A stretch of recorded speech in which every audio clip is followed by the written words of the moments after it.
When you go outside, what do you usually do? Put on shoes, right? We're gonna walk around, but could something as common as a blister on your foot from a shoe lead to a serious health crisis? Even amputation? Model Gemma Downey was walking to the train station when she noticed an oddly colored blister on her right heel. She switched shoes and put on a bandage, but the pain continued to worsen. Shortly after, her ankle began to swell. She couldn't walk without limping. Luckily decided to go to a doctor and was put on antibiotics, but again, continued to get worse until the next morning she woke up with blue skin, high heart rate, nausea, ended up having sepsis. Just started as this blister on her heel. I mean, that picture looks like it evolved. That may have started as a blister, but that clearly looks like that's deeper tissue. Doesn't that look like you're almost looking at subcutaneous fat?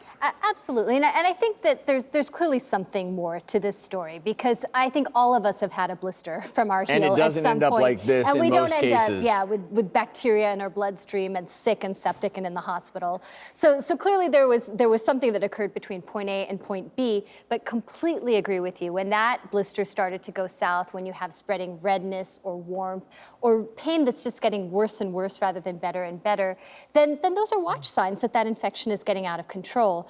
And certainly any blister or any wound, the best way to manage it is to treat it right away when it's early. Keep it covered, keep it protected. If the blister is really tense, take a sterile needle, decompress it so it doesn't become a raw, denuded, ulcerated piece of skin that's just a doorway for more bacteria, which sort of certainly happened in this And place.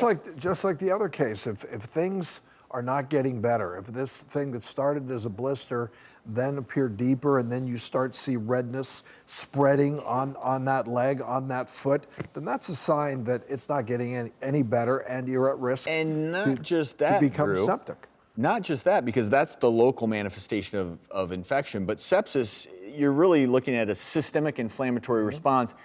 And the local area of infection may not always look that bad, but the Sepsis Alliance has an acronym called TIME. And so let's just say you have a lesion on your body and it's red and inflamed, maybe an open wound like this, and then you notice your temperature is higher or lower than normal. You notice this sign of infection. And then this is a big one. Maybe you're experiencing some mental status changes. That area is just getting more and more painful, even if it doesn't look terrible, but it's getting more and more painful. You have to get to the doctor, because that can be a sign of sepsis, systemic infection, which can be deadly within 24 hours, if not less than that. And that's where, in your career as a dermatologist, that skin, manifestation of so many things that can be going on systemically in the body. So if you see this and you have systemic symptoms, don't just put a Band-Aid on it, ignore it. Systemic symptoms, you go to the ER, because sepsis needs emergency treatment.